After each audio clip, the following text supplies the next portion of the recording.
Brandon Thurston from Wrestlenomics is up next, and we're going to follow Brandon with John Pollock from Post Wrestling. Delivering on the returns, increasing our margins. Ratings go down the toilet if I'm not here. All I do is simply put the math in my favor. We agree that Brandon and John do good work. The reason is simple wrestling economics. I've been told the Netflix numbers. I've been told the metrics a little bit, probably 5 different times. I still don't get it. There were respectable wrestling journalists who needed answers. Thank you very much, members of the media. I hope you all go to hell. How about we pop a number right here, right now?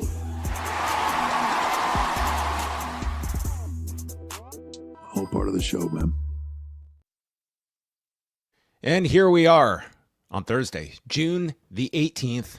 It is time for Pollock and Thurston. I am John Pollock alongside Brandon Thurston, where today we are going to talk about everything from Instagram posts to former WWE co-presidents, TNA, insanity, of course. It's where we've been about due for a behind-the-scenes shakeup at TNA. And we're also going to talk about UFC Freedom 250. Freedom was celebrated on the White House lawn this past Sunday night, thanks in part to the Department of War, Truth Social, and Turning Point USA that were able to present this freedom to Americans if they were a subscriber of Paramount Plus. For the people. Wasn't it also presented by Bud Light, Dodge? What's the right to be loud, or how does it go? Yes. You get those commercials in Canada? Was this broadcast in Canada? Was this allowed to be broadcast in Canada? This was a pay-per-view in Canada. What are what's our foreign policy with Canada right now? Well, all these tariffs. Some people have been able to. We're so close to Buffalo that sometimes we get the Paramount Plus signal over the border. Sometimes. Do you? You do get Paramount Plus though. No. Wait a minute. But there's a new Canada deal. I think we might have. Yeah, we get Paramount Plus in Canada, but it does not have the UFC content on it right now. But it will in January. Okay. Yeah. So. Okay. Anyway, this is just this past Sunday was America's birthday though. 4th of July. Did you get Monday off work? 4th of July is America's birthday. Oh. No, I didn't. Oh, well, this was the second biggest holiday of the year, Donald Trump's 80th birthday party, which amazingly they never mentioned his birthday nor his age on the broadcast. I don't know if that was maybe hidden in the deal points that they would not mention. Right. Well, I hope nobody had to change his chair for him this time, because I think they were hopefully all the chairs were equal this time. Well, he had a busy couple of hours. He had to attend this event, and then he had to get on a plane and head over to the G7 and congratulate Emmanuel Macron over Cyril Gagn's interim heavyweight title win. I mean, this is the leader of the supposed free world at work this past weekend. Brandon, this is breaking news, but you did tune in for UFC Freedom 250. This grabbed you. You were intrigued enough to see what was the UFC and the United States government going to present to you, the fight fanatic? Yeah, I have watched. I did turn on a UFC event not too long ago too. I did watch. How far in did I get here before I quit? I think I watched the first 2 fights. They were quick fights. I'm looking at the result. Yeah, there were two knockouts, not too long. I think I did watch these 2 of the main card only. Mm-hmm. Yeah, it was very on CBS actually at first, and then I realized no, it's only behind the paywall. Luckily, I am a Paramount Plus subscriber. Well, thankfully, I mean, this was a gift to the people if you were a subscriber. Well, there was a lot to make of this this particular event. The big takeaways. This is in reverse order. I watched the last 2 fights on this card. Then maybe I even you know what? I think I watched the first 3 fights on this show. I don't want to shortchange Dana. Okay, well, you got in. This was a 7-fight card. You got the feel of the event. What did you think about just watching this? I mean, I'm kind of coming at it. I'm not the American here, so I don't have any feelings. Well, I mean, as an American, I don't want to express my view on this. I don't want to bear any consequences that I may be that I may be subject to. So it was quite the production, I'll say. Yes. It was on the White House lawn. There, Dana White and the president coming out together amid the pillars was quite a moment. I did not expect that the dressing room that the fighters would walk out from was, in fact, the White House. Yeah. Justin Gaethje, his entrance, the camera just catches him in the moment, staring at the Declaration of Independence in the Oval Office, and then exiting the Oval Office to make his walk toward the octagon. I think the show, it seems to be that if you enjoyed the show, like it was an incredible production. And I think when you look at this, like this is the closest we have got to so often we are asked, oh, why do you guys make such a big deal of WWE in Saudi Arabia when, it's no different than running in the US. It's very different because the WWE is not being paid by the government of the United States of America to put on shows that have either subtle or not so subtle messaging attached to this. This one would fall under the not so subtle. And if you would argue that UFC wasn't point, paid a dime. UFC, I don't think, was paid a dime by the United States government for this event that they put on. But what they got in exchange, did you happen to see this Department of War ad that they premiered this ad later in the broadcast? I mean, dude, this was something out of a movie trailer. It was insane. Like there was such a fetishizing of like America, like going to war, dropping bombs. Like it was just not so coded in some of this. And Was I mean, recruitment ad? What was this? There were recruitment ads on the to sign up. But yeah, this was a Department of War ad that had Pete Hegseth all over this, and I mean it was very it an much ad for just the department, just to flex our muscle on the Paramount Plus stage. What does UFC or TKO, for that matter, gain from this event? They spent, Mark Shapiro, that is, TKO president, told us $60 million they're going to spend. Now they're going to recover a lot of it, $30 million in ads and sponsorships. Hopefully they give us an update on that in the next earnings call or something. But it's also not taking into account this multi-billion-dollar deal that they have with Paramount that does call for these monthly events as well. Yeah, but it didn't require an event where they were going to lose $30 million. Well, I think if you were, are we including like their amount that they're getting for their media deal to present this show? Like, is that included in all of this? Because this would make this show, I don't think they'd be losing $30 million if we're including like the Paramount deal. But you know what I mean? Like if this was an event at T-Mobile Arena, this would have been very profitable it would have been more profitable from that aspect. They gave up a gate.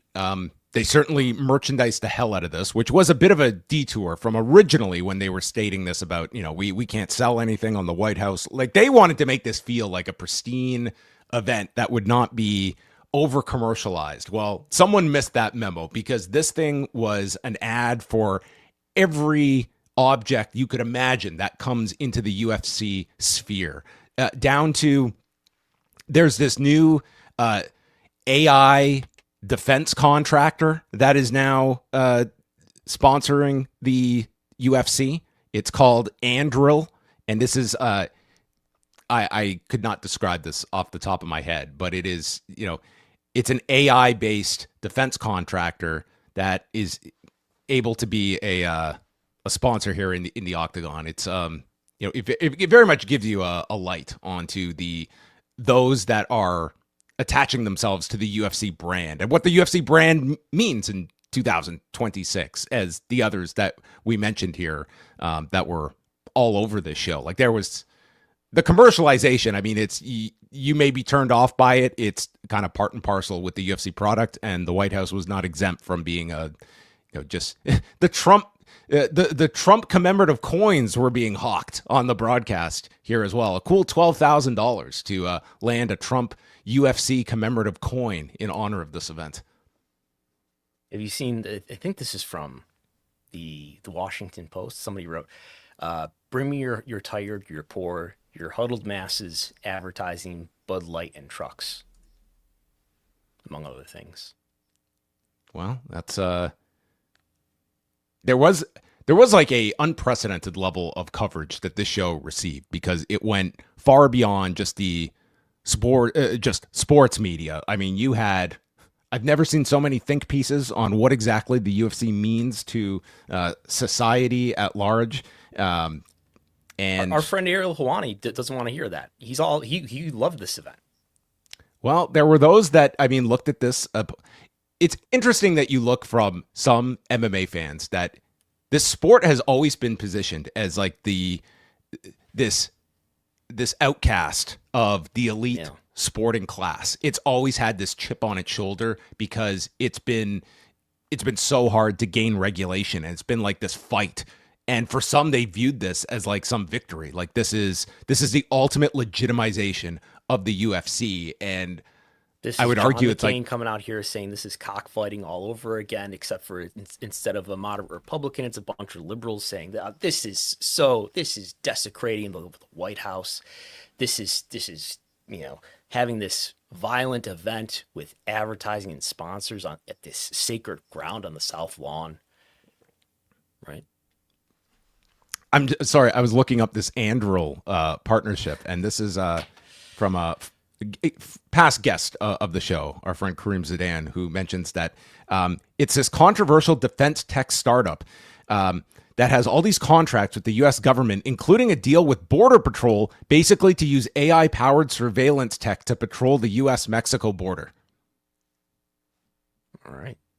So, all things that I'm sure fight fans are desperately curious about, and what you will be subject to when you're tuning into your next UFC broadcast and being told about the wonders of Andril, which apparently its origin and its name comes from Lord of the Rings. Did you have any other? Do you think that? I want to talk about the money that they sunk into this. They sunk $30 million into this that they do not immediately recover.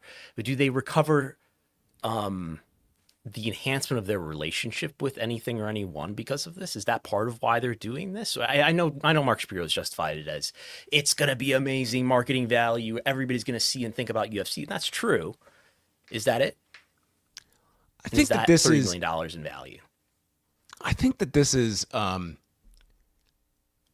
think how we'll assess this is that it is certainly this culmination of this like 10-year relationship that has seen the UFC and Donald Trump that have benefited one another. It has not been a one-sided relationship. It was the UFC was there when Donald Trump was excommunicated from the Republican Party after January 6th, and they stayed with him. He gets back into office, and what has been the benefits for the UFC, it's like they stayed loyal to this guy, and this event was sort of this to them this giant spotlight on our brand that has come with the perks of like this Muhammad Ali revival act that's going through, that comes with like the influence that Dana White has been able to wield, that has been able to, this has been a very politically advantageous relationship that the UFC has taken a calculated risk of the chance of turning off a lot of our fans, but doubling down on this growing audience that we have cultivated that has turned the UFC into, like, you say you're a UFC fan. I think that means something different now, that you almost have to, if you're not of the political ideology of Donald Trump, you almost have to caveat that if you're bringing up like the UFC, because now today, this is what people think of the UFC and the audience. Like, this is the sport where young, angry men go to watch, and it's very, very like unapologetically aligned with this administration, and it projects something. And politicians now see it as it's like a status symbol to be seen at a UFC event because it identifies your brand. This ideology that Donald Trump has espoused, here's a sport that exemplifies it in the rawest form of like the message that we are trying to project. And I think it's become like the UFC has now become this this lifestyle for this fan base and for the culture as well, that is just as deeply aligned as any entity could be with this form of politics. Is UFC a stronger brand after this? I'm sure they got a lot of criticism from people like Hunter Biden. I just saw a very thorough post about this event. But is this a net gain though for UFC? Do they get their $30 million worth?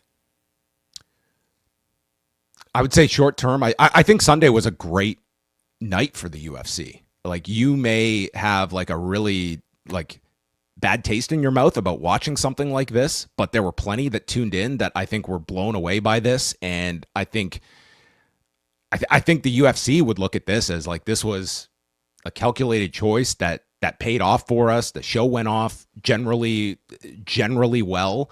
It's like, and it's also a brand that has like this Josh Hokett comment about Michelle Obama that seems to be the thing that everyone is jumping onto. It's like, is the UFC going to face any downturn from that? It's doubtful. Like, they've kind of made this like that is part of the UFC identity, is comments like this, and it got shared on its biggest platform to this national audience that was tuning in.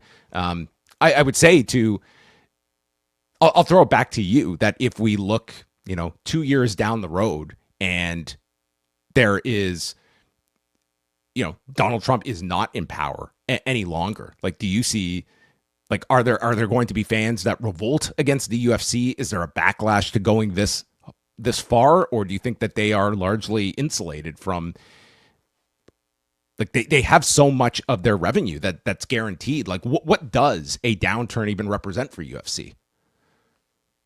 I guess a decreased popularity, but I don't see that happening. As long as it's like wrestling, as long as you remain among the more highly viewed things in terms of live sports, it'll continue to be, do quite well. I don't see, if we're talking about like a future where Donald Trump is not the president anymore, and maybe the Trumpian politics that have become so ingrained in the United States since 2016 is less of a cultural phenomenon. I don't think UFC really will be dramatically impacted. I think they've gained a lot of fans through this, and hopefully, in a few years things will normalize, and we won't live in such a divisive society. But I don't think the removal of that divisiveness hurts UFC, if that's entailed in what you're getting at. I think they've found a way, like, they have found it advantageous to dial this up, and I think if needed, they'll dial it down. And I think they're banking on the fact that our audience is still going to come back for this product. Like, you still have to present a product that's appealing to people, but it's been like, it's hard to sit here and say that this has not grown the UFC over the last like 5 years, and that it has ingrained itself into what is also for Donald Trump at a time when his polling is doing terrible, that this sector of his electorate, like this audience, he can do no wrong to this audience. Like, he shows up at these, when there's something going down for him, and he shows up at a UFC broadcast and he gets this kind of presentation, and he's treated like a hero by this audience. It's been very helpful to him as well. And UFC is more than willing to just be, an accessory to that as well. We did get the viewership numbers just before the show tonight. So Paramount has put out a press release using Nielsen data, stating that there were 8.2 million viewers across the U.S. and Latin America, which is broken down to 7 million in the U.S., 1.2 million in Latin America. Correct? Is that what it says? Of those 8.2 million average viewers, that tells me maybe they're doing this minute by minute in a Nielsen-like way. I did not see Nielsen here. You could be right, though. But anyway, of the 8.2 million average viewers, 7 million came from the U.S., 1.2 million were in Latin America. UFC will release viewership numbers outside the U.S. and Latin America next week. Yeah, these were Nielsen streaming figures. I'm on the Hollywood Reporter site, and it is listing Nielsen here. Okay. Yeah. All right. That's a really good number. I mean, it's probably a lot more than. I mean, what did they do on CBS when they were on CBS? 2-3 million. Oh, UFC isn't. Granted, it was not the full cards that were airing on CBS, but the first card did. I'd have to look it up. It was like under 2 million. Like it certainly wasn't this level as well. I would have been really curious to see what the ceiling would have been on CBS for them to do, but it was not mentioned about like signups for Paramount Plus. I would be curious because I imagine there would have been a lot of signups on this show as well. They're also promoting that UFC 327 peaked at 2.65 million viewers on CBS 2 months ago. Okay, so.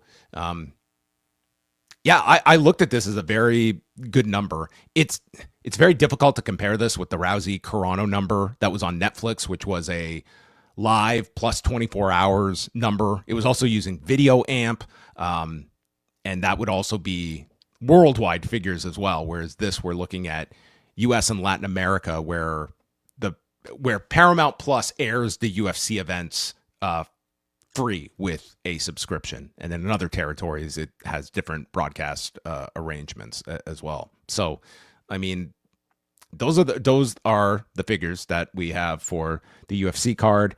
Paramount Plus also says nearly 17 million people watched at least 1 minute of the event. You watched more than a minute, correct? I watched many minutes. Okay. Yeah, I mean, that's where we get into all these different categories that we don't have consistently over all different kinds of TV shows. We do have a couple super chats in here. We have Andrew saying that this is like the 1936 Olympics without Jesse Owens. What was going on in 1936?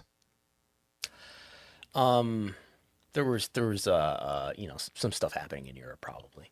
Okay, I understand. An almost 5 show with 50-some minutes of fight time. I don't think anybody other than existing UFC fans would have stuck with it. I mean, they were delayed an hour, so it didn't start till 9, and the broadcast went just past 1 a.m. I mean, it's 7 fights in that time. Like there was some downtime, certainly. Is this more than usual? I wouldn't say it was all that. Like there was probably a little bit more. I thought we were going to be inundated with these videos in between where they were going to tell the history of America. And thank God AI was there to be able to tell us, about the War of 1812. They got exclusive AI footage of the War of 1812. So that was. Did you see the AI footage of Teddy Roosevelt walking through I sent it to you, in fact, of him walking through. We didn't talk about this last week, did we? No. Walking through the White House, and he goes and there's a ring set up inside the White House, and he gets into the ring with this one boxer. I don't know who it's supposed to represent. I thought it was Farmer Burns for a second, but then he got into the ring with another guy wearing like a black tank top and long tights, and I swear this is Frank Gotch that he was wrestling in this AI video that I think was produced by UFC. Maybe Teddy Roosevelt versus Frank Gotch. The AI is going to unlock all kinds of new opportunities for us. I don't think it was Farmer Burns, but wasn't your old? He was boxing with the guy, so it couldn't have been. It wouldn't make sense to. What was your Twitter avatar like years ago? It was Farmer Burns. It was Farmer Burns. Okay, I was because there was before I knew you, I only knew you through your Twitter handle, and in my mind, like I just thought of you as Farmer Burns for all those years until I actually saw a picture of you. Yeah, you were more anonymous back then. Yes. Okay. Well, if anyone has any more questions about the UFC show, we can take them up. let's talk a little bit about what's going on at TNA. We will do our best here to summarize this. So basically, they went through a bunch of cuts this week. They announced a workforce reduction. I'll pull up this was an absolutely carefully crafted message that they emailed out on Wednesday. Did you get it? Did you get the press release? I did get the press release, in fact, labeled Anthem Sports Update, and then the wording here that I will... TNA Wrestling today announced a workforce reduction designed to streamline operations and sharpen strategic focus and profitability. TNA's creative leadership team will see an immediate shift. Tommy Dreamer, who has worked in TNA's creative and talent relations departments, is leaving the company as TNA and Dreamer mutually agreed to part ways. TNA Wrestling has also come to terms on the release of Tessa Blanchard. We wish Tessa, Tommy, and others the best in their future endeavors, which is going to be the ultimate legacy I think Jim Ross is going to leave on wrestling-related press releases. So Tommy Dreamer is out as head of creative. Sean Ross Sapp has reported that this is much closer to TNA is making this decision, that this is not as much of a, hey, we both woke up today with the exact same idea. Let's stop working together. Not how these things typically work out. Dreamer is out. Sami Callihan, who was working in a behind-the-scenes role as a producer, he is gone. This follows multiple... He thought he was getting a different call. He got a call and was like, hey, I'm ready. I'm ready for the promotion. Thing about that, Sammy. So yeah, he basically described it as that he thought he was going to get the creative position, and they informed him that they were ceasing ties with him as well. So he's gone. We had this digital producer post today, Luke Perron, announcing he is done. I would imagine that there are several behind the scenes names that maybe people are not as familiar with that were part of these cuts, that we will see if those are made public. But generally, it's a big shakeup, and it does bring up the larger questions. Like here they are, 6 months into their deal on AMC. I think a lot of the buzz that TNA had acquired for itself, a lot with this NXT relationship, the lead up to going to AMC, some of the shows where they did draw very well last year, a lot of that has subsided, and they're making these changes, but it does bring about, the everlasting question that as many years as we can go back has always been asked about what is going on with TNA. What does this mean for TNA? What does this mean for AEW? In fact, what does this mean? So they use the word profitability here.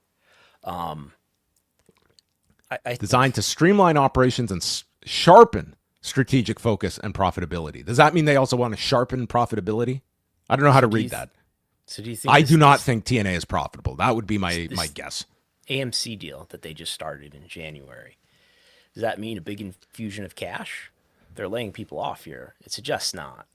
I've sort of figured since this AMC deal started, it is a big positive for TNA. They've roughly doubled the number of households that they're in the United States, going from Access TV to AMC. Now, if I'm at AMC, that's the value that I'm providing you with. Maybe in a renewal, maybe there'll be a lot of cash involved, and maybe there's right now. Maybe there's something marginal that might help cover production, but I can't see this being a big money deal for TNA, especially given what we're seeing here. They're cutting people, and not just. I know there's been criticism of the creative, but it seems to go. This is beyond just a change in the coaching staff here.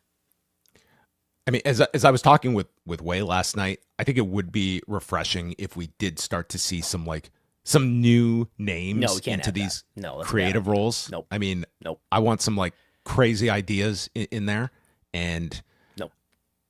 It sounds like Russo. Who's taking over? We got Vince Russo. Who's out there in the podcast field who can book wrestling shows? There's Vince Russo, Jim Cornette, Tommy Dreamer, Delirious, Road Dogg, Brian James. He can book some TV. He's looking for work. It sometimes feels like when these jobs come up, it's like they, instead of going to these wrestlers or asking advice about young voices out there, it's like, let's go to the iTunes chart. Let's find out who's got a podcast and They're not landing on Todd Martin. Wrestling. If I know nothing about wrestling, I know. Then how do I figure out who might be good at booking wrestling, might be good at producing a wrestling show? I just look at who's done it in the past. And that's a cycle that we have gone through forever. And I think we're still going to go through forever. It's like there's 6 people that can be instructed with these creative roles. And they're just going, because they have the ultimate secret. How do you format a television show? Yeah, Only these 6 have the answers to this.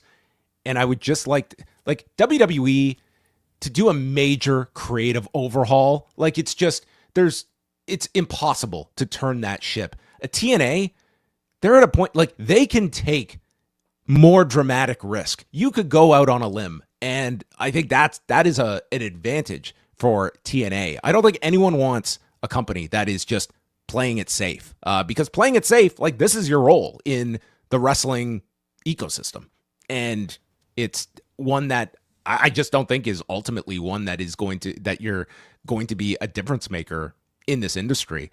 And like, what ultimately, when you talk about these stories, it is also the investment that Anthem has in TNA. It's been a decade now that they have been running this company. Are they, dyed in the wool, willing to attach themselves to TNA? Do they look at this as something that, hey, we've put all this money into this thing over a decade. What is the end goal here? We know that there is an agreement with WWE that they would have a right of first refusal, but I don't know how attractive this company would be to a WWE. Like, I don't think they're having trouble enough trying to get a TV deal for AAA, for an Evolve. Like, I wouldn't even see WWE having interest in TNA, even with a tape library. Like, they're not in the business of acquiring libraries anymore. At least in the case of AAA and Evolve, those seem to serve very specific purposes, right? Like, Evolve is this sort of AA to the AAA. And AAA, Lucha Libre AAA, is, it's giving them, I think they look at it as, this is a chance for us to sell Spanish language rights and further dominate the global market and further dominate the U.S. market, for that matter. Meanwhile, the Spanish speaking population is growing in the United States. I don't know what purpose or role or function, TNA would have for WWE if they bought it. They would get a tape library, and tape libraries are not worth what they were worth 10 years ago. Where do you even put that? Like, it's like YouTube. Like, they don't even have, like, Netflix doesn't want TNA content. They can start a TNA Vault YouTube channel, which already exists. Like, TNA's YouTube channel has something like 3-4 million subscribers. It's like it's one of the biggest assets that TNA has. Yeah. So, we will see. If Road Dogg comes in, will this get you back into focusing on TNA? No, I don't think so.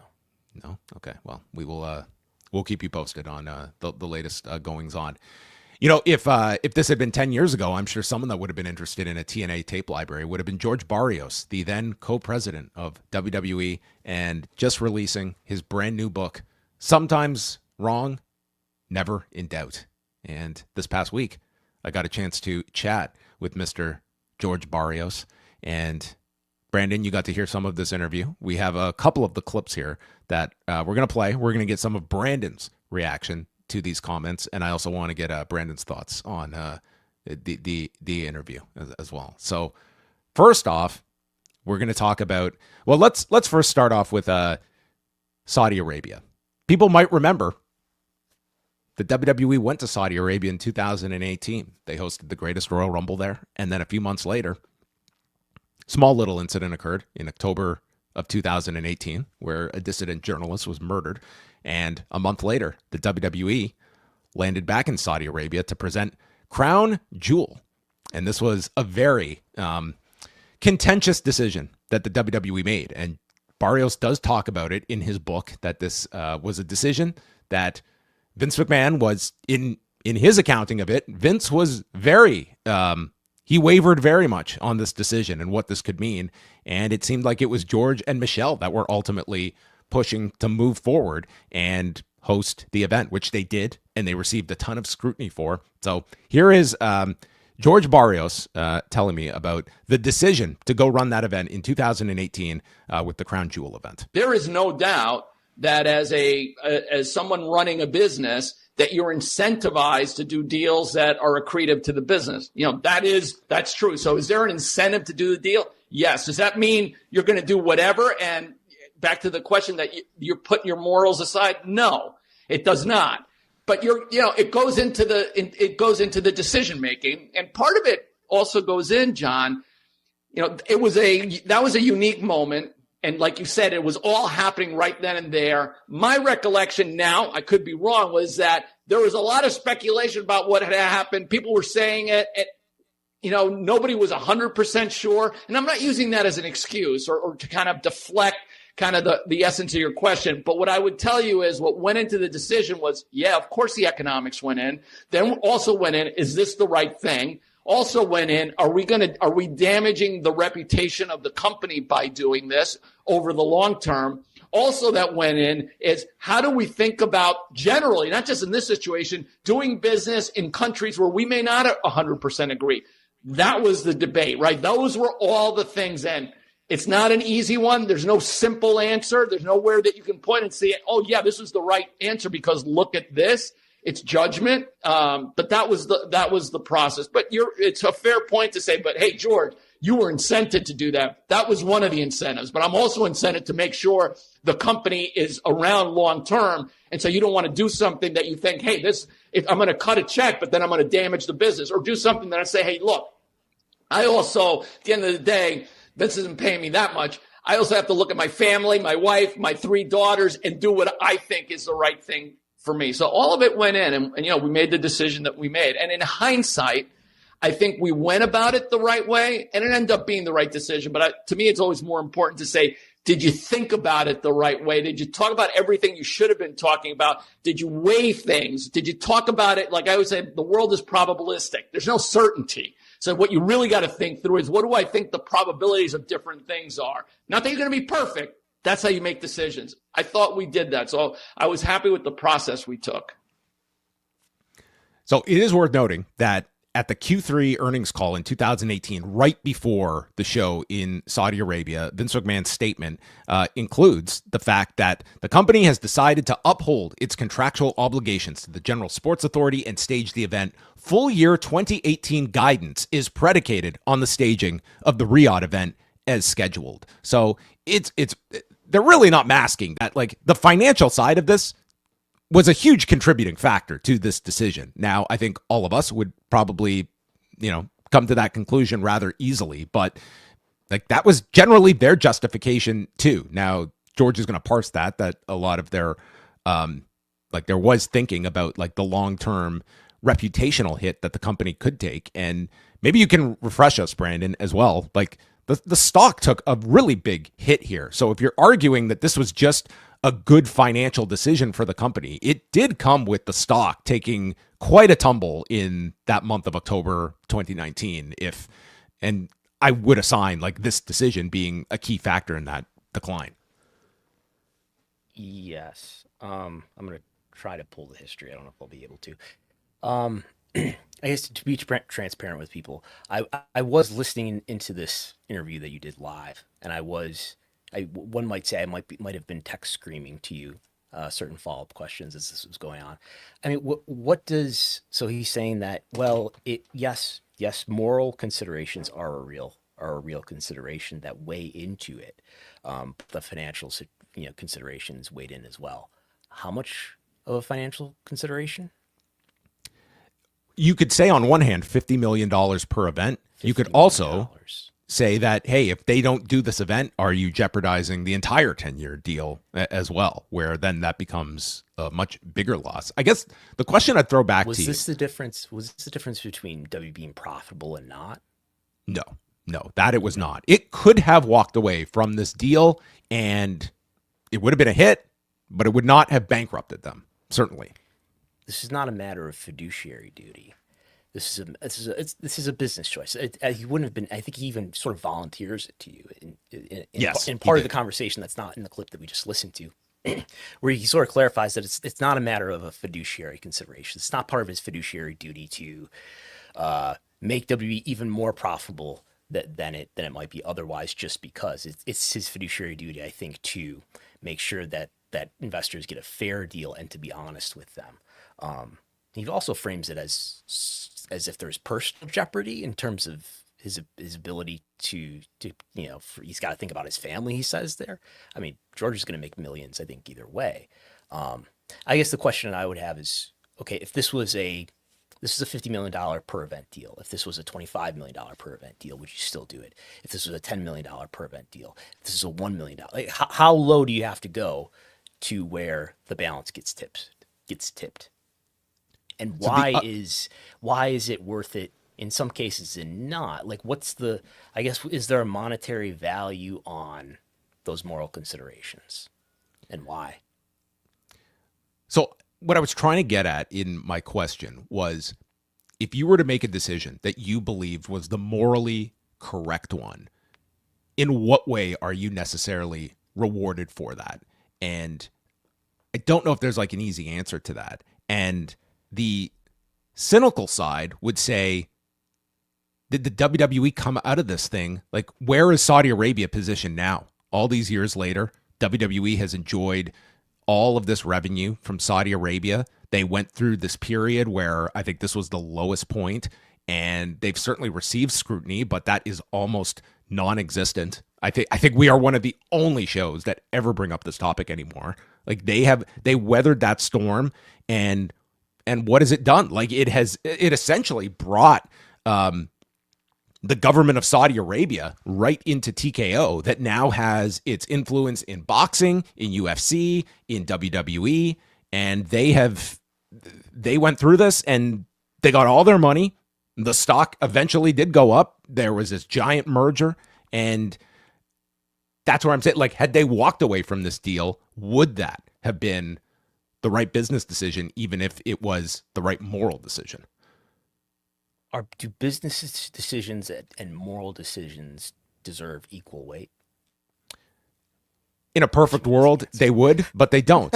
There's nobody is buying your stock because, man, that's a really great, honest broker that is handling this company. You could argue that you don't want reputational harm to your company.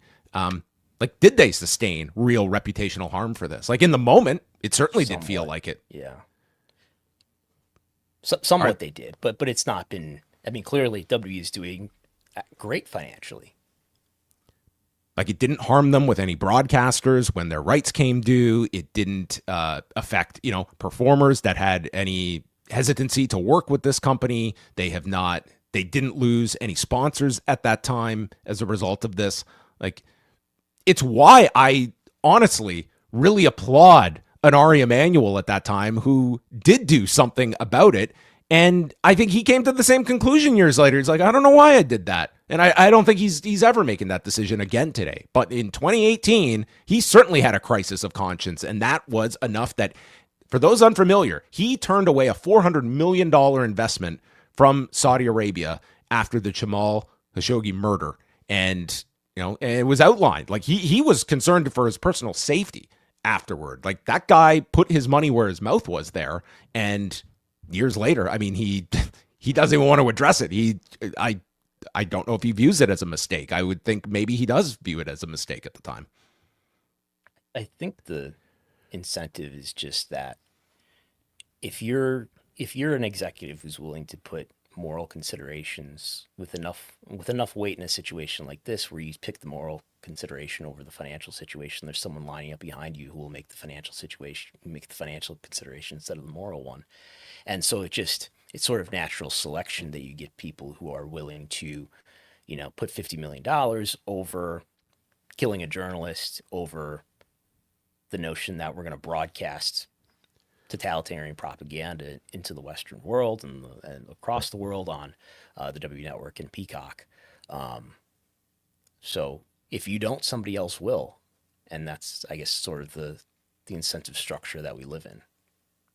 Yeah, I mean, it's an unfortunate one, but it's like, as well, when he describes that, well, we didn't really know what was going on. We didn't know what to believe in the media. Well, like, you're also incentivized to be as skeptical as anybody, because generally, there was not a big debate here. It was like, who ultimately made this call? Was this a direct order from MBS? Yeah, that was somewhat ambiguous in October of 2018. But we have had reports that have come out from the CIA, from the UN. I mean, it is like there have been sanctions that have been levied. There is certainly, I don't know how many questions remain about that particular instance and what happened in that consulate. I mean, there's literally audio of what happened inside the consulate with Jamal Khashoggi. To be charitable to George, I guess we don't have the report from the Washington Post that reports that the CIA determined that MBS was responsible until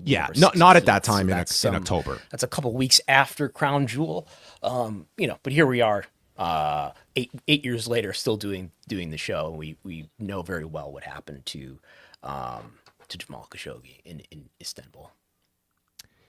Another, this is the second final clip we'll play, and this was regarding so George Barrios is fired along with Michelle Wilson in January of 2020 when they are the co-presidents of the company. In the book, he details how him and Michelle were ready to leave on their own in the summer of 2019. They have what is described as a pretty emotional meeting with Vince McMahon, and he ends up convincing them to stay. But as George describes in the interview, the relationship changes quite dramatically after that meeting, and then the decision is made in January 2020 that the two are going to be let go, and the stock takes a big hit. It falls like 20% because it's not so much that these two are fired, but it felt like this was done with no contingency plan. You had Frank Riddick that was installed as a interim CFO at that time, and it just felt as though like the shareholders just lost faith that this was a really this is a real arbitrary decision that was made without any kind of landing spot for the key players in their company in these positions that who is going to be filling these. Like George Barrios and Michelle Wilson, they had a lot of confidence among these shareholders. Like they were, the number 2, number 3 people in the company at the time, and then they're both gone. And then you fast forward, and it's interesting. He does detail that in the summer of 2020 during the pandemic, the three of them, Vince, Michelle, and George, all have a dinner together in the middle of the pandemic. And Vince, according to George, that Vince says, yeah, I really screwed that one up when he fired them in that way. And then we go, of course, Vince temporarily leaves the company in 2022, and a key part of his plan to return to the board involves him installing both George and Michelle onto the board of directors. And George comes back on board in preparation for what would be the merger in March. Did I get all those details correct? Yes. Okay. So after the merger, we fast forward January 2024. So I'd asked George about any hesitancies that he had about coming back to work with Vince, because this is now the end of 2022. These allegations are out there. And then following that up with, he was assured by a message he wouldn't share with me that he had with Vince, and he was willing to work with Vince. But then the lawsuit comes out from Janel Grant, and I asked him about reading the lawsuit and how his feelings were toward Vince after reading that particular lawsuit. I read a lot of stuff. I'm not a lawyer. I did talk to one. Part of me said some of this stuff doesn't seem to make sense. Explain it to me, even the chronology and so on. So ultimately, did I read? Yes. Did I get comfortable with it? Yeah. I don't want to comment, on anybody's particular perspective. But I got comfortable. I talked to attorneys, and not attorneys around like cover my ass, not that perspective, but like, am I reading this right? Because some of this stuff doesn't seem to make sense to me anyway. And, and at least their opinion was, yeah, I think you're reading it right. But all of that, John, kind of, went into the decision making. It's been described. Would you agree with if someone were to label you a loyalist to Vince McMahon, would that be an accurate label? No. I'm not a loyalist to anybody. I try to, in fact, I'm a somewhat disagreeable person. So I do what I think is right. And if somebody doesn't like it, I'm very comfortable that somebody doesn't like the decisions I make. So for better or worse, that's the way I'm built. It's probably, why Vince, I always say Vince and I had an amazing business relationship. It was like a high performing teammates, right? We weren't buddies. We weren't chit chatting. And part of it is, I think there was a modicum of respect is that I wasn't in there trying to kiss his ass, and he had been surrounded by that for a long time. That's not me, for better or worse. So yeah, a loyalist? No, I'm not. I'm loyal, right? I am loyal, but I am not a loyalist. I don't do shit because somebody said, hey, I need you to do this. Come in. That's not me. I do it because I think it's the right thing to do. So there you go. Those were some of his thoughts. Generally, when it came to like the allegations and in relation to Janel Grant, how did you feel he covered those topics and his return to the company? I mean, does he? There's other questions I would have from like, does he think that those allegations are credible? It sounds like not. He's saying that the chronology doesn't make sense to him. What about the chronology doesn't make sense to him? I don't know that we found.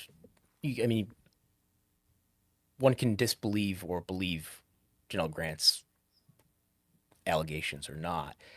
I'm not aware of anything in the chronology that doesn't make sense.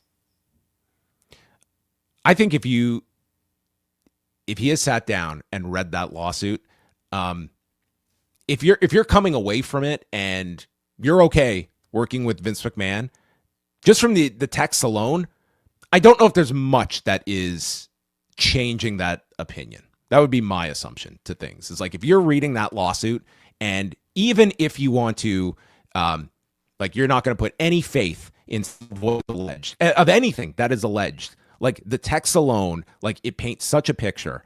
And like if you were to find out that every single one of these allegations was true, is that still altering your opinion? I don't know if that would be like, what would be the red line? That would be too much. Like everyone's going to have a different answer to that. But, I guess I would ask you about, so the Wall Street Journal reporting begins in June 2022. And we have the Grant lawsuit itself with these detailed allegations.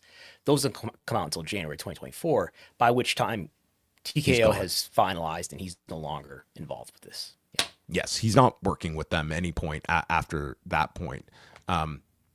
He states the fact that of the number of NDAs that he believes would have predated him and Michelle, which would have been 2008 when he joined the company.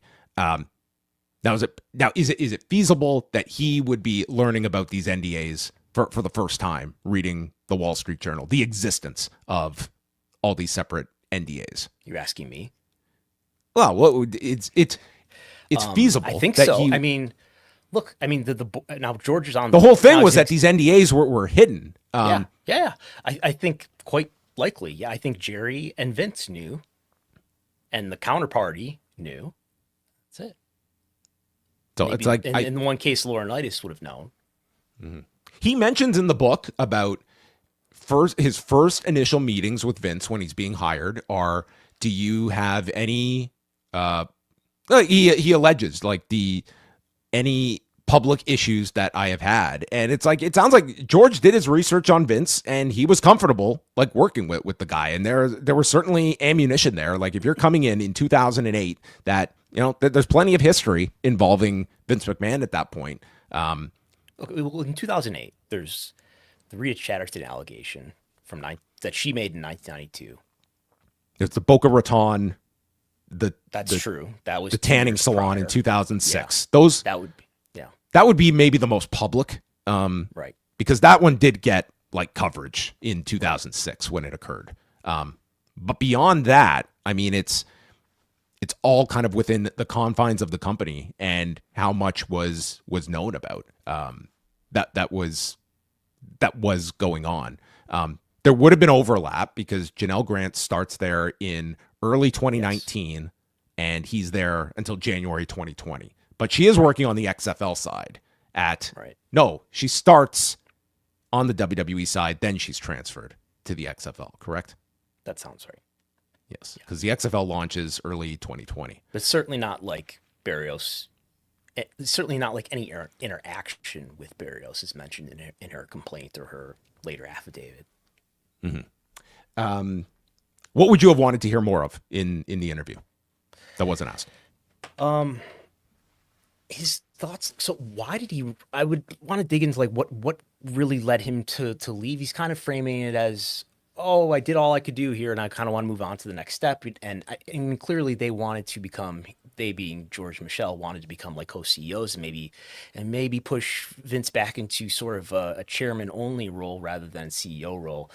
I really wonder if they had any perception or evaluation of Vince's performance as head of creative, because I tend to believe into the 2010s, the separation of duties here becomes pretty clear in that Vince is very involved in creative and he's letting others run the business largely. And I think that's true going back to the time when Linda was in that role. But anyway, did they have any perception of what Vince's performance as head of creative, and did they think that was having any effect on the product, especially given as soon as he was out, TV ratings and attendance go up, whereas in those last few years before, the last few years before the pandemic, they were declining in consecutive years.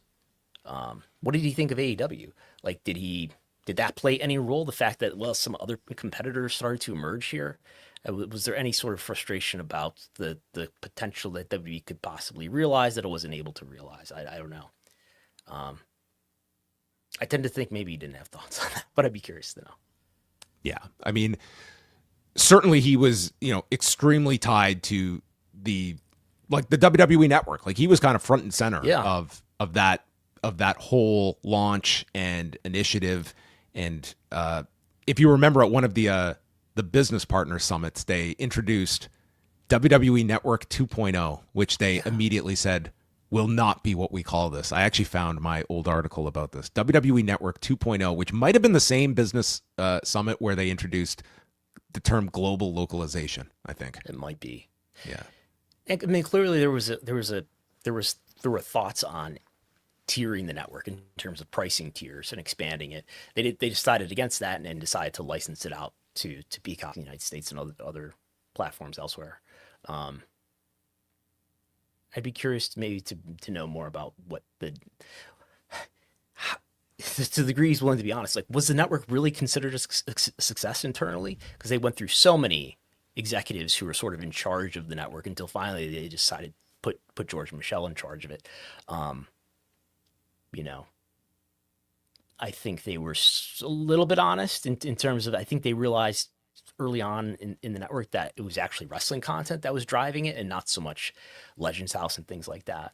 The survey data. Do you remember the survey data? Like the WWE Global Affinity homes that were like in the hundreds of millions. Do you remember this? This is the idea that you have so many people around the world who have an affinity for WWE, and these are people who also live in broadband homes, and that's going to sort of funnel down into, we're going to hit this 3 million subscriber goal, which they never reached. They reached about 2 million. Yeah, it's very similar to this UFC viewership number that, as we just went over, like, this is a really good number. And you had Marco Rubio and Dana White throwing out, Dana White stating this was going to do Super Bowl level numbers, and Marco Rubio saying it might do 1 billion people. So it's like, this is a good number. 1 billion people. But when you're saying that the potential is so gigantic, and we're coming up with I don't care what your survey says, when it comes back that there are 150 million people worldwide with an affinity for the WWE, I'm sorry, but I would love to know what the definition of affinity means. Have you heard of WWE? And I would even think like 150 million might be tough to imagine have heard of WWE. But regardless of whatever your criteria is, you are never going to come anywhere in the vicinity of 150 million people tuning into the WWE network. So this survey is only setting your expectations at such a level that this thing topped out at like 2.2 million subscribers. Like, that was the peak at WrestleMania in 2018. Yeah, I'm racing to find some slides from back in the day, but we'll save that. So anyway, there were you can listen to the rest of the interview. It is up on the Post Wrestling YouTube channel. I did try to get to as many topics as I could in our time frame that we had with him. But the book is Sometimes Wrong, but Never in Doubt. You do have a copy of this. Do you think you'll be completing it? One can only hope. Well, maybe if you find yourself on a beach this summer, it's some light reading. All right, let's talk about a few more topics before we wrap things up. What are you wrote a story about this on Wednesday, but what is the key points from Janel Grant's latest Instagram post? This in regards to the first Wall Street Journal report, and she also had some excerpts from the deposition of Jeffrey Speed, who was a board member at the time. So she posted on Instagram 2 posts that go through her reactions to the first article that broke all this news on June 15th, 2022, over 4 years ago now. Can you believe it? This week, yeah. This week. And she goes through it with some of her comments. She's expressing, criticism and frustration, not apparently at the Wall Street Journal reporters, but at their sources who have sort of characterized her as a paralegal, which she said is not accurate, sort of getting her story half right according to her, in terms of her salary, in terms of her history before coming to WWE, in terms of her law school background, whether she took the bar exam. She did graduate from law school. We did even remember a couple of years ago, I think we definitely did confirm that at Pace University. She graduated with a law degree. The notion that this was a consensual relationship, which is something that's in the first Wall Street Journal article, it's attributed to a WWE spokesperson. So we have someone, would you call that background or on the record? We have somebody to attribute this to instead of people or people familiar. She, of course, has alleged that this was not, it's far from a consensual relationship. That was a relationship that she was coerced into and that she was sexually abused in, allegedly. So there's that one. She's also referencing the Jeffrey Speed deposition. These are depositions that are part of the W shareholder lawsuit. And Jeff Speed, who was the independent member of the board of directors who's in charge of the special committee investigation into misconduct, he says, and others in their depositions say similar, that there was what at least Nick Khan calls a read, or others allude to it as something that was described to them. So it sounds like we don't know what it is. We don't know what this image or images were. Some sort of image was obtained by the board's special committee, or perhaps what it seems like it actually obtained by their outside counsel, which was Simpson Thacher, this law firm that they brought in to conduct the investigation. Some sort of image was obtained, and the image itself was not shared with board members, but a description of that message was shared with board members, and it appears to involve something involving Vince and Brock Lesnar. What it sounds like is there's some sort of communication happening between Vince and Brock Lesnar that includes images of Janel Grant that are explicit images.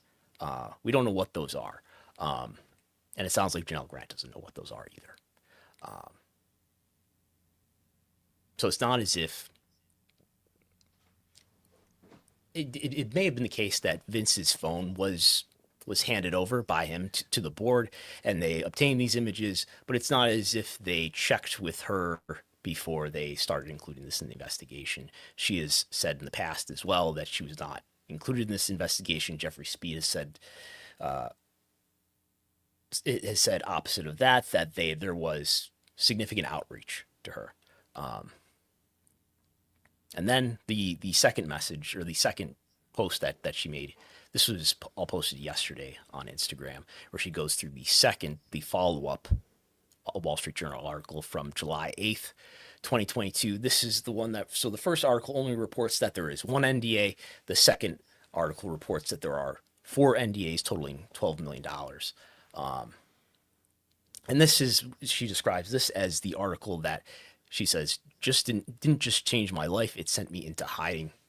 And it describes where she and Vince met at the condo complex that they both lived in.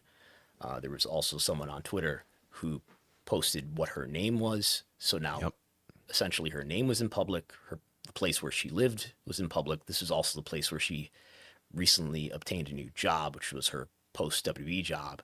And this, according to her, sent her into hiding.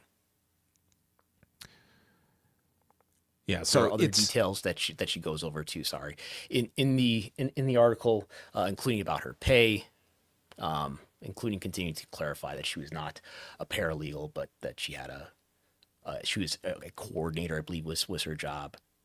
She says she felt doxxed.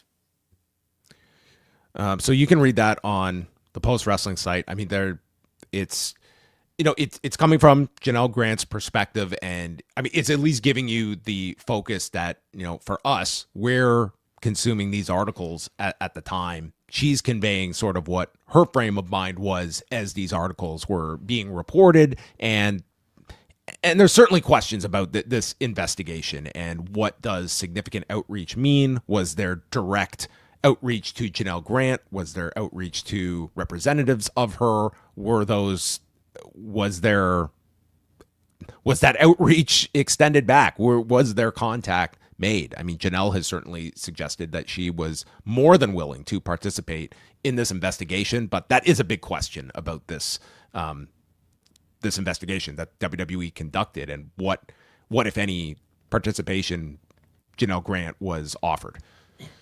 In addition to that, also something that which is from is publicly filed in the merger shareholder lawsuit, is a subpoena that was sent from the Southern District of New York, which is a portion of the U.S. Department of Justice. So we have that here too. I've included the entire subpoena in the article itself, and it's sent from Southern District of New York to WWE, and they're asking for records as well as for somebody to show up and testify to the grand jury.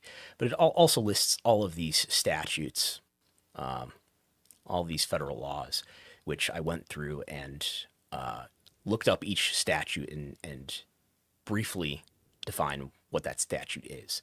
So this is, remember when Vince made his settlement with the SEC, he had this statement. He had just been ordered to pay a $400,000 penalty and to repay WWE $1.3 million for the stock that he sold during the relevant time frame.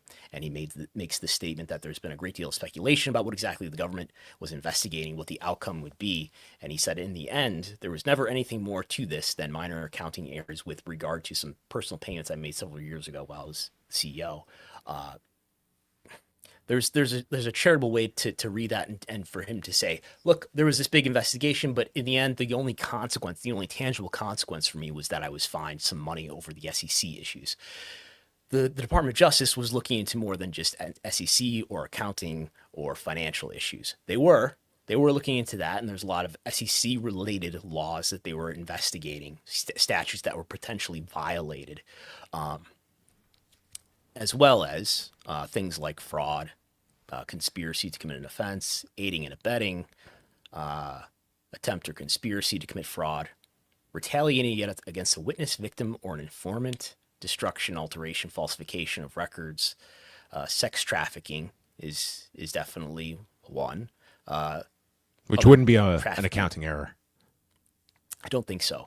The general attempt, conspiracy, and asset forfeiture provision tied to the trafficking chapter, the RICO Act, the Mann Act. So, of course, no one was ever charged with any crimes related to this criminal investigation. There isn't any detail in this subpoena that says what the allegations were that they were investigating, or why they were considering these statutes, why they were investigating, whether there were violations, whether there were charges they were going to bring. But those are the statutes that are listed, that are referred to as, I believe they're referred to as allegations of the following statutes, or something to that effect. The Liv Morgan case has come to a relative conclusion. This is the Stalker case involving Sean Chan, who was originally from Hong Kong, moved to Canada when he was younger. He was in Quebec, then he moved to Scarborough, Ontario, and in May of last year, flew from Scarborough down to Orlando, Florida, and showed up at Liv Morgan's home. She wasn't home at the time, and he spent about 2 hours around her residence. He is seen on the surveillance footage picking up this air pellet gun, searching for a key to get inside, and ultimately leaving like this 2-page handwritten note for Liv Morgan, and seems to be under the impression that he is friends with her online. So days later, he showed up at the WWE Performance Center. I guess he was identified, and then they arrested him at the PC, and he had been held in custody and appeared in court earlier this week and was found not guilty by reason of insanity, facing a charge of interstate domestic violence, and was facing up to 5 years in prison after being held for just over a year by the time this court date occurred. So it's expected that he's likely going to be either turned over to ICE, or they are going to work together and send him back to Canada, where he is a resident. But that largely ends this case involving Sean Chan. And he was evaluated by multiple clinicians, and they came to their conclusions about his mental state, and that obviously was enough for the judge to accept this and give this not guilty decision. He's somebody who's been diagnosed with delusional disorder, who seems to need a lot of mental health help. I don't know what would be next for him when he returns to Canada, presuming that he does. As you mentioned, he's being turned over to ICE according to the court records. He had been held in jail for over 1 year, because this happened back in May of last year. So he has been serving jail time because of this. Yeah. It's fortunate that something worse did not happen. As you mentioned, there's this moment that's seen in the security footage where he picks up this pellet gun, which is, I think, like an airsoft gun. So it's not like this was something that could kill someone, but it's something that could definitely injure somebody. I don't know what happens to him once he gets to Canada, whether he'll be institutionalized or whether there'll be care for him there, or what will happen. All right. The MyAEW service, not an easy segue, but MyAEW continues to expand. They have added more libraries to their service. We have gotten C4 Wrestling out of Ottawa, Limitless Wrestling, Orange Crush's Produce, which is going to have a pay-per-view distribution deal when they start their series of shows, and now they've added matches from Create a Pro, Warrior Wrestling, and they're also going to be offering for $9.99 the CMLL New Japan Fantastica Mania Mexico card on Friday night from Arena Mexico. It seems very clear they saw. I'm sure this is not why they launched MyAEW, but it has coordinated with Triller falling apart, and they're looking to pick up the pieces of Triller and add independent services here. And for some, they will be able to offer pay-per-view content, and it'll be an interesting test on Friday night if CMLL generates any kind of interest for people to spend $10. This is an alternative to those that are spending the $35 for CMLL's YouTube channel that gives you a month membership. But it's an expensive package on YouTube versus just buying one show here for $10. So this Fantastica Mania is one event. This is not like the Fantastica Mania tour that New Japan does with CMLL. Yeah, this is a one-off show. I guess it makes sense, right? AEW is a stronger wrestling brand than Fight or Triller. I imagine the expense of taking these partners on is not high, right? What are you spending to include Create a Pro and Warrior Wrestling? Maybe some IT hosting expense or something like that, and it's probably a revenue share that these companies are agreeing to. Yeah, I would think that there's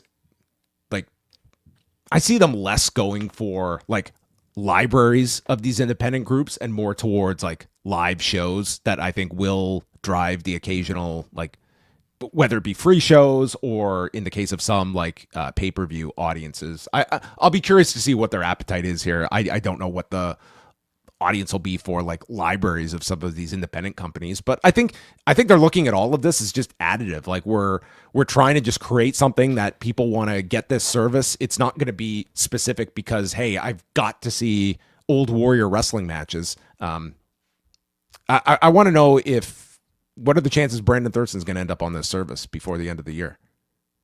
Did you sign off your rights in perpetuity to all these independent groups you worked with? I did not.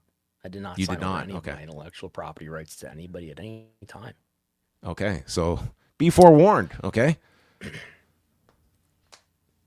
I did, by the way, as we were discussing last week, in the Ryan Nemeth lawsuit, and Ryan Nemeth, there's a dispute about what the proper arbitration forum is for that dispute between Ryan Nemeth and AEW, and AEW has petitioned Ryan Nemeth in federal court to say, no, we want to arbitrate in Florida, where his contract says we're supposed to arbitrate. And they want to file all three of Ryan Nemeth's wrestler contracts under seal. So I've continued to research this issue. I have reached out to AEW's counsel to try to reach a mutual conclusion that will avoid the need to litigate this matter. It remains to be seen what the resolution will be, though. Okay. Well, this is they're going to get themselves into quite a jam when it comes to which arbitration location they will be settling this in. All right. Nothing like a little arbitration humor. The U.S. Justice Department is not going to stand in the way of the Paramount merger. For all of you that were concerned, the DOJ announced, this was last Friday, that it has reviewed this merger for 8 months, and that the transaction involving Paramount and Warner Brothers Discovery is not likely to result in harm to competition or American consumers. And now they still have to clear various state attorneys general could still be bringing legal cases forward for this. This is not a green light that this thing goes through. It's still under review in the UK and Europe, but I mean, this is a pretty significant hurdle for them to clear. Not that I think anyone was thinking the DOJ was going to be dropping the hammer down on this merger. And to celebrate, David Ellison was there at the White House on Sunday on Paramount Plus next to President Donald Trump. So, they were all in a celebratory mood on Sunday. Did you watch the Knicks game? Did you watch the Knicks win the NBA final? Which channel was that? Was that on NBC? What channel was that on? That was on CTV2 in Canada. I don't know what it was on. David Zaslav was there for some of those games in the Garden, I think, actually. So not the game 5 that clinched it. We have, the question is that we have to ask, right? I think that this definitely means that if this goes sour, we're going to get a group on Ring of Honor, the DOJ. The question is not, what does this mean for the state of big media in the United States? The question is not, what does this mean for CNN? What does this mean for the state of freedom of the press? Freedom of speech? What does this mean for AEW?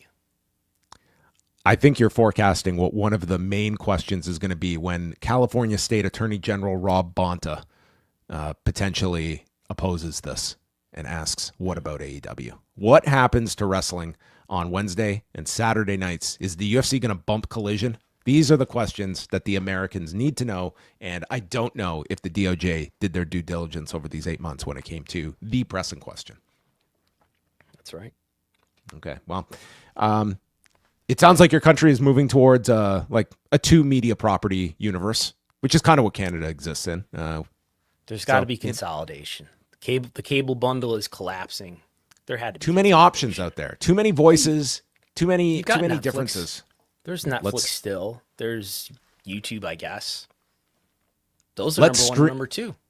Let's streamline democracy, okay? It can be a very narrow path. Democracy more profitable. I always have felt that democracy, it's not meeting its proper benchmarks when it comes to profitability. So I really hope that this merger can get that sorted out. You got to consider the financial incentives. Yes, take moral considerations into account. But at the end of the day, it's a business decision.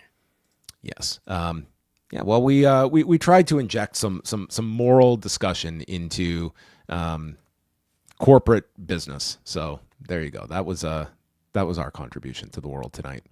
We're gonna wrap up, but we thank all of you for joining us. You can, as always, find my work over at postwrestling.com. For those that are members of the Post Wrestling Cafe, Wei Ting and I just talked for like 3 hours about WrestleMania 33, the Ultimate Thrill Ride from Orlando, Florida, which had a very exaggerated attendance figure of 75,000 plus at the Citrus Bowl in Orlando.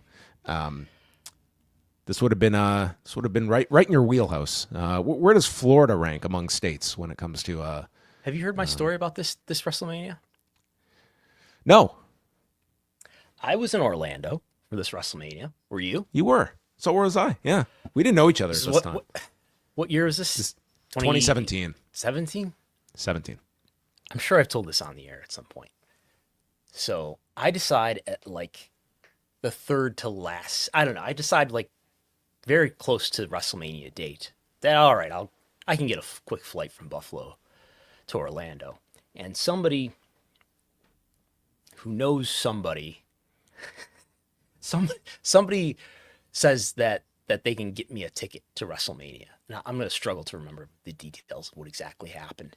But anyway, somebody says they're going to be able to get me a ticket through somebody that they know who's in the wrestling business, who can get me a ticket, and I'll pick it up at the box office. And I go to pick it up at the box office, and they hand me the ticket. I go up to the gates. I scan the ticket, and it goes, somebody already used this ticket. So I flew to Orlando to attend WrestleMania, did not attend WrestleMania, and watched WrestleMania from a hotel room on a laptop. Wow. Not all that different from my story where I did get to WrestleMania, and when I was sent to the media area, they did not provide me with a desk to work at, and I ended up having to go to a corner behind all of the seats and put on my headphones and watch WrestleMania on the network on my laptop so that I could take notes, and had no purpose of actually being there. Do you want to turn this full circle? We're going to end off with this excerpt from George Barrios and his WrestleMania 33 story. Are you ready for this?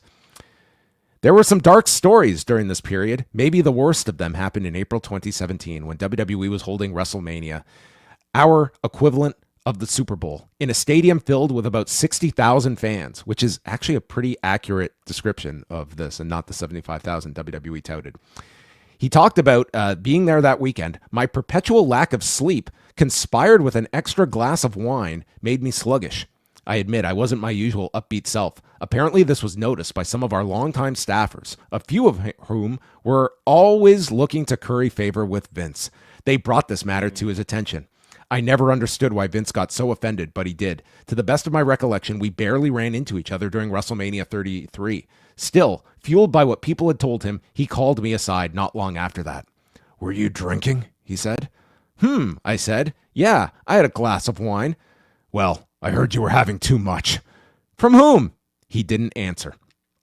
He said, "Vince, this is crazy. What are you trying to say? I was up all night. Then I went to the event. I had wine, sure. But then I think 2 hours later, I was up again to hop on the quarterly call and talk about our subscriber numbers." He refused to engage me further, but 2 weeks later, he pulled me aside before we went into our board meeting. "George, when we go into the executive session, I'm going to ask the management team to leave. I want you to stay and apologize to the board for what happened." I remember feeling outraged, hurt, and more than a little betrayed. I also remember feeling stark terror. The thought of standing up before everyone, apologizing for something I hadn't done, that was awful. But Vince did everything just as he said he would. The management team got up and left, and then it was just Vince and me and the board. "Everyone, George has something he'd like to say." I stammered, I stuttered, I wanted to die. It was one of the most humiliating moments of my life, but I gritted my teeth and did it. I apologized to everyone, because fuck it, this wasn't the hill I was going to die on. Walking out of that meeting, I remember thinking, that's it. I'm finished at WWE. Finished everywhere. My reputation is ruined. So he had to apologize. Stay with the company for another year and 6 months or so. Well, He a year and stayed a half, for more than a year and a half. This is 2017. He stays for like 20 years. I'm thinking it's Yeah, 18. Okay. Yeah, Oh, yeah. This was this WrestleMania. Yeah. So Okay. I had to apologize to all the team for having wine, and I guess being I don't know, off-putting to some.